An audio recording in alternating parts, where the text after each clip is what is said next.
Hello everyone. जैसे कि previous video में हम लोगों ने डिस्कशन किया था कैसे बाइसेक्शन मेथड को यूज़ करेंगे और उसके मदद से एक नॉन लीनियर अलजेब्रिक इक्वेशन को सॉल्व करेंगे। ठीक है, अब एक शॉर्टकट ट्रिक बताती हूँ विदाउट फॉर्मूला, या अगर तुम लोग को फॉर्मूला याद ना रहे तो कैसे हम लोग उसका आंसर निकाल सकते हैं। ठीक है, तो पहला जो पॉइंट था हम लोगों ने ए एंड बी निकाला था। इसका मतलब क्या है कि बाइसेक्शन मेथड में जो इक्वेशन का हम लोग फाइंड आउट करेंगे सॉल्यूशन, वो किन दो पॉइंट्स के बीच में लाई करेगा ना, ये जो ए का वैल्यू 2 और बी का वैल्यू 3 है, इन दोनों के बीच में कहीं पे लाई करेगा। ठीक है, अभी सब फार्मूला हम लोग भूल जाते हैं। अभी हमारे पास क्या है, सिर्फ ए एंड बी है। ठीक है, तो इस दो पॉइंट्स को ही यूज़ करके हम लोग क्या निकालेंगे ना, x1 का वैल्यू निकालेंगे। ठीक है, और उसका वैल्यू क्या हो जाएगा ना, 2.5 हो जाएगा।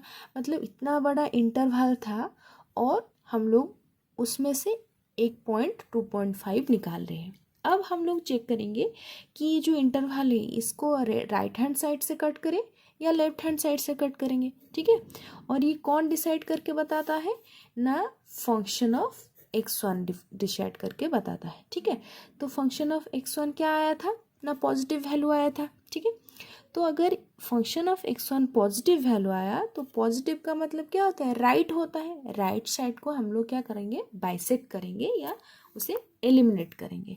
तो b यहाँ तक था तो हम लोगों ने इसको राइट हैंड साइड से कट किया और कहाँ पे पहुँच गए ना, जो नया वैल्यू आया है 2.5 तक पहुँच गए। ठीक है, अब इसे सब भूल जाओ, ये क्या था ये क्या था भूल जाओ। अभी मुझे कौन सा एक नया वैल्यू मिला ना, सिर्फ बी को काट के हम लोगों ने क्या लिखा है, 2.5 लिखा हुआ है।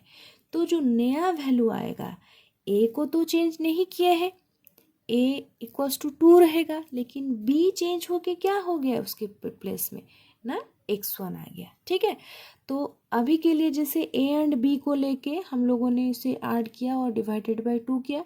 अब हम लोग क्या करेंगे, नया एक फॉर्मूला हम लोग क्या लिखेंगे ना, ए एंड x1 में और कोई पॉइंट्स की बात नहीं कर रही हूँ, जो मुझे अभी नया वैल्यू मिला है उन दोनों को मैं क्या करूँगी, ऐड करूँगी, डिवाइडेड बाय 2 करूँगी। ठीक है, इसका मतलब क्या है ना, जो नया वैल्यू है ये हो गया मेरा a एंड ये जो x1 है ये हो गया हमारा b।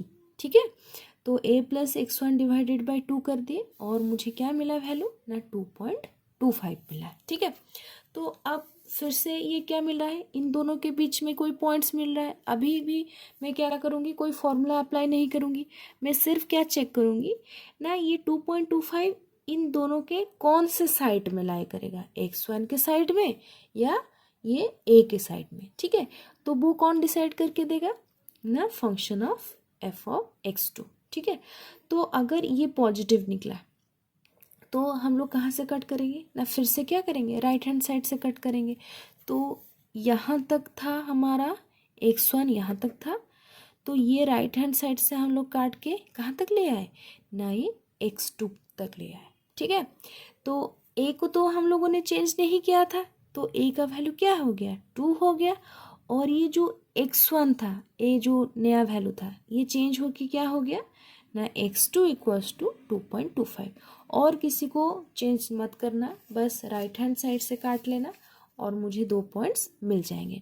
ठीक है, फिर से हम लोग वही करेंगे, जो नेक्स्ट अप्रोक्सीमेशन होगा कैसे निकलेगा ना, 2 एंड 2.25 को ऐड कर देंगे, मतलब a एंड x2 को ऐड करेंगे, डिवाइडेड बाय 2 करेंगे, तो मुझे कितना मिलेगा ना, 2.125। ये 2 एंड 2.25 के बीच में कहीं पे लाई करेगा। ठीक है, तो कहाँ पे लाई करेगा कौन बताएगा ना, ये f ऑफ x3 बताएगा। ठीक है, और f ऑफ x3 भी क्या आ रहा है, हमारा पॉजिटिव वैल्यू आ रहा है। तो क्योंकि ये पॉजिटिव वैल्यू आ रहा है तो हम लोग क्या करेंगे ना, राइट हैंड साइड से काट लेंगे। ठीक है, तो यहाँ पे a का तो कोई चेंजेस नहीं होगा, a2 रहेगा, और जो x2 है क्योंकि इसे हम लोग रिप्लेस कर दिए हैं तो ये जो नया वैल्यू आया है वही हम लोग यहाँ पे पुट करेंगे। तो ये क्या मिलेगा ना, x3 इक्वल्स टू 2.125। ठीक है, फंक्शन हम लोग को नहीं चाहिए, फंक्शन सिर्फ क्या बताता है, हम लोग को साइन बताता है, पॉजिटिव होगा या नेगेटिव होगा, लेकिन ये जो पॉइंट है वो हम लोग को चाहिए होगा। ठीक है। तो अभी के लिए हम लोग चेक करेंगे, ये x4 का वैल्यू कितना आया है ना, 2.0625 आया है, ठीक है। क्योंकि इसका फंक्शन एक नेगेटिव वैल्यू देगा, तो नेगेटिव का मतलब क्या है ना, लेफ्ट हैंड साइड से हम लोग अभी काटेंगे, ठीक है, केस नंबर 1।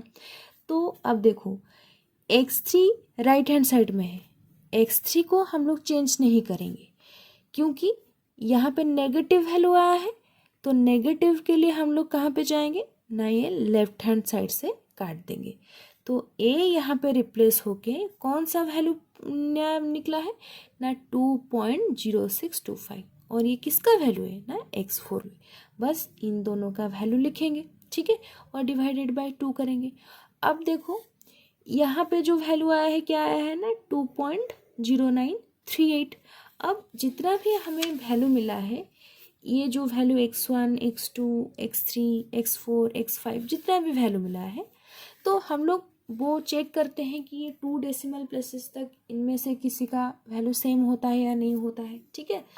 सबका तो 2 पहले से ही है, वो सेम हो जा रहा है, लेकिन पॉइंट के बाद कोई भी 2 प्लेसेस तक कहीं पे सेम नहीं आ रहा है, इसीलिए हम लोग को क्या करना पड़ेगा ना, एक 6 मतलब 6th अप्रोक्सीमेशन रूट निकालना पड़ेगा, ठीक है। तो अभी 6th अप्रोक्सीमेशन रूट जब निकालेंगे तो हमारा आंसर 6th अप्रोक्सीमेशन और 7th अप्रोक्सीमेशन में 2.10 और यहाँ पे 2.10 आ गया, तो इसीलिए हम लोग वहाँ पे स्टॉप कर रहे हैं, ठीक है। तो सबसे इजी मेथड क्या है ना, हम लोग एक लाइन ड्रॉ करें, ठीक है। तो उस लाइन ड्रॉ करने के बाद हम लोग उसे अगर पॉजिटिव वैल्यू मिला राइट हैंड साइड से कट करेंगे, अगर नेगेटिव वैल्यू मिला लेफ्ट हैंड साइड से कट करेंगे। ये दोनों का थोड़ा ध्यान रखना, तो ये पूरा का पूरा आंसर सही से मिल जाएगा, ठीक है। और अभी इसे कैलकुलेटर में भी, जो साइंटिफिक कैलकुलेटर तुम लोग यूज़ कर रहे होगे, उसमें से भी हम लोग निकाल सकते हैं डायरेक्ट, और जो वैल्यू है x1 x2 ये सब निकाल सकते हैं, ठीक है। पहले ये समझ लो कि हम लोग कर क्या रहे हैं और क्या हम लोग को फाइंड आउट करना है, ठीक है। तो हम लोगों ने क्या फर्स्ट अप्रोक्सीमेशन में क्या किया ना, a कोई वैल्यू है और b कोई वैल्यू है, उन दोनों को ऐड करना है और डिवाइडेड में क्या करना है, 2 करना है, ठीक है। तो इसमें से मुझे कोई एक पॉइंट का वैल्यू मिलेगा, सपोज 2.5 मिल रहा है। देन उसके बाद हम लोग क्या करते हैं ना, ये जो फंक्शन है हम लोग को जो मिला था, क्वेश्चन मिला था कि x³ -2x -5 में उसमें पुट करना है, और वो मुझे क्या देगा, पॉजिटिव वैल्यू या नेगेटिव वैल्यू, उसी के हिसाब से हम लोग आगे प्रोसीड करेंगे, ठीक है। तो अब जब हम लोगों को कैलकुलेटर में इसे फिट करना है, तो कैसे करना है ना, ये जो हम लोग x1 ले रहे हैं, ठीक है, तो कैलकुलेटर में तो x1 नहीं होगा, तो हम लोग उसको नाम दे देते हैं, ये हो गया मेरा कैपिटल X, ठीक है। और जो ये स्मॉल a है उसको हम लोग नाम दे देते हैं कैपिटल A, एंड ये जो स्मॉल b है उसको हम लोग नाम देंगे कैपिटल B, और डिवाइडेड बाय 2। हमारा फॉर्मूला था ना x1 = a + b divided by 2, तो इसी को हम लोग नाम थोड़ा चेंज कर लेंगे, ठीक है। और उसके बाद ये जो वैल्यू निकलेगा उसको कौन से फंक्शन में पुट करना पड़ेगा ना, ये वाला जो इक्वेशन था, मतलब x का वैल्यू यहाँ पे x³ -2 × x -5, ये होता है इसका मेथड। तो हम लोग यहाँ पे पुट करेंगे capital X = a + b divided by 2, और ये जो फंक्शन है x³ -2x -5, ठीक है। तो अभी कैलकुलेटर में उसे सेट करते हैं। तो मैं पहले कैपिटल X के लिए यहाँ पे प्रेस करूँगी ये अल्फ़ा, देन ये हो गया हमारा कैपिटल X। फिर से हम लोग अल्फ़ा प्रेस करेंगे और यहाँ पे जो इक्वल साइन है उसको प्रेस कर देंगे, x = और ब्रैकेट स्टार्ट करके हम लोग लिखेंगे capital A + b, then alpha A + alpha b bracket end, और डिवाइडेड बाय हम लोग क्या करेंगे ना 2 प्रेस करेंगे, ठीक है।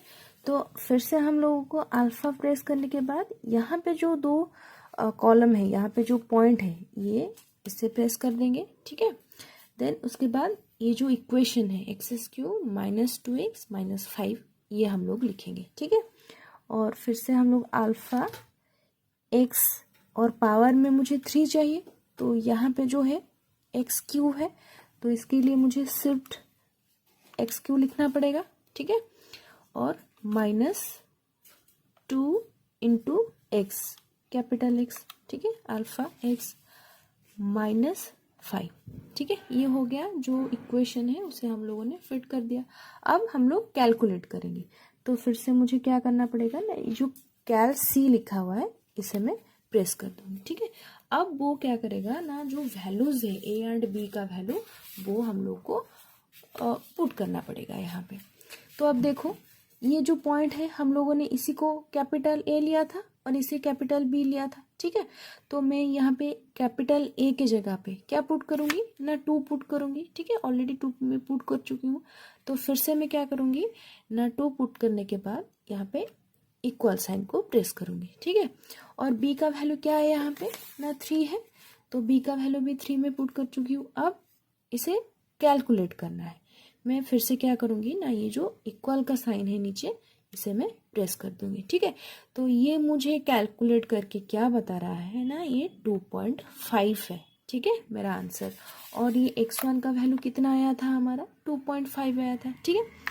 अब हम लोग देखेंगे कि ये जो फंक्शन है उसका भी वैल्यू चाहिए, तो फिर से हम लोग को कुछ नहीं करना पड़ेगा, सिर्फ ये जो इक्वल साइन है मैं इसे प्रेस कर दूंगी और हमारा वैल्यू क्या आ गया ना, 5.625। और यही आंसर आया था हम लोगों का, चेक कर सकते हैं।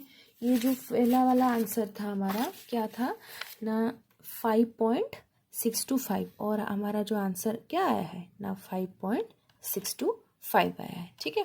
तो फिर से हम लोग क्या करेंगे, ये मुझे ए एंड बी का मिल गया।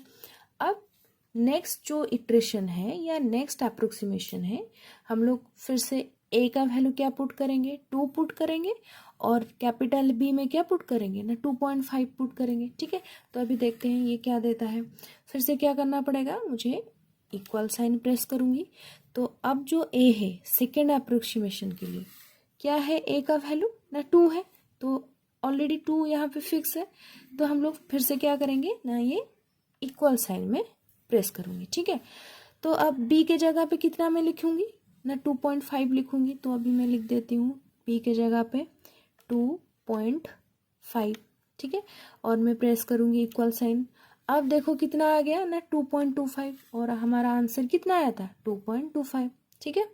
अभी हम लोग क्या निकालेंगे ना, फंक्शन ऑफ f2 x2, ठीक है।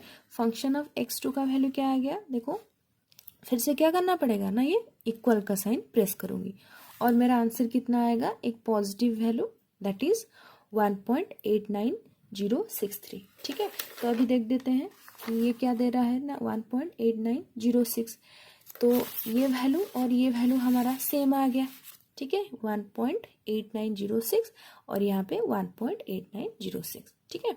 तो ये 4 डेसिमल प्लेसेस तक हम लोग लिख सकते हैं। तो अभी सिमिलरली तुम लोग x4, x5, x6 या जितना भी तुम लोग चाहो निकाल सकते हो बाय यूजिंग दिस कैलकुलेटर, ठीक है।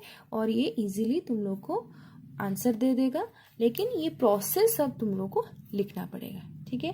Thank you.